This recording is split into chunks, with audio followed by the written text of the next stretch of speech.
Pothanikkad homeo ഡിസ്പെൻസറിയുടെ പുതിയ മന്ദിരം ഉദ്ഘാടനം ചെയ്തു.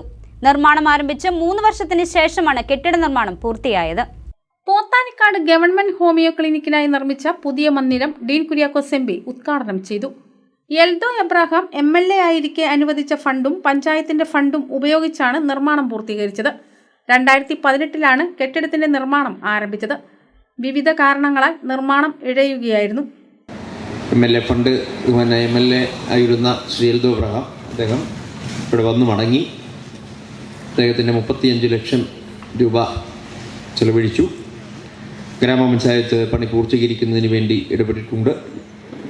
നല്ല നിലയിൽ തന്നെ ഒത്തുചേർന്നപ്പോഴാണ് ഈ കെട്ടിടം നല്ല നിലയിൽ പൂർത്തീകരിക്കാൻ സാധിച്ചിട്ടുള്ളത്. ഗ്രാമപഞ്ചായത്ത് പ്രസിഡന്റ് ജോസ് വർഗീസ് അധ്യക്ഷത വഹിച്ചു.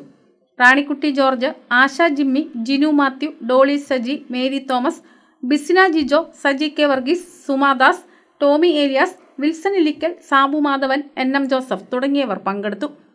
സൗജന്യമായി സ്ഥലം വിട്ടു നൽകിയ വെള്ളാങ്കണ്ടത്തിൽ ഏലിയാസിനെ ചടങ്ങിൽ ആദരിച്ചു. KCV news, Pothanikkad.